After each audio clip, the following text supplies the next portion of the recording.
Hey everyone, it's Bruno. I wanted to talk about how my mindset has changed when spending money on my games because I'm a very frugal person. I don't spend a lot of money, I don't take a lot of risk. So spending money on my games is a pretty big deal. And it took me a while to spend any money on my games. The first time I spent money outside of like the Steam fee was on a sound pack for Healed to Death.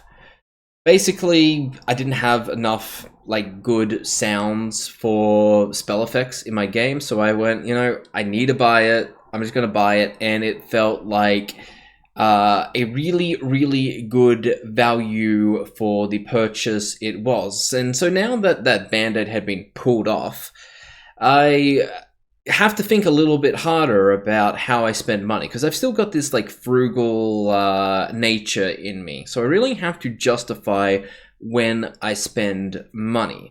And a system I've kind of come up with is to think less about the price as a whole and instead focus on how many copies do I need to sell to justify the cost. So let's say you have a game and you sell it for $10.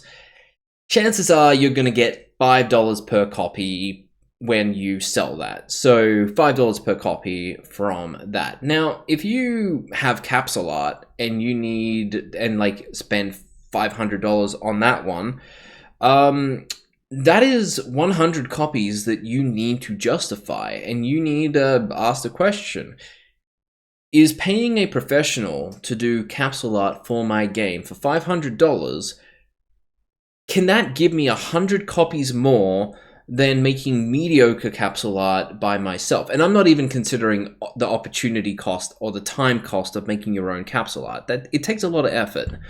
So to me, on any game that has effort put into it, you should be confident to say that I should be able to get 100 copies more sold of my game to justify the capsule art cost. I think most people should be pretty comfortable on that.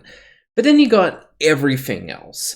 So I've had a couple art pieces in Surface Breaker that I needed to get done, and I just knew that like I need to pay this. The amount that I spent on the art is going to be completely justified in the amount of copies it will sell compared to me doing it. Excluding as well the opportunity cost of me trying and failing in creating the art piece. We then got music. Now, I could always sub this in for pre-existing music, as I've had it as, like, I still have a placeholder in my game. And that's where it gets a little bit more like harder to really justify it. So it's like, well, number one, is the music I'm getting necessarily better? I think it is. But is it better enough to where it can justify its cost? Considering that Surface Breaker is not looking like it is doing very well. If I had a more successful game, like early on, and a more appealing game, easy, I'd be spending even more money on music.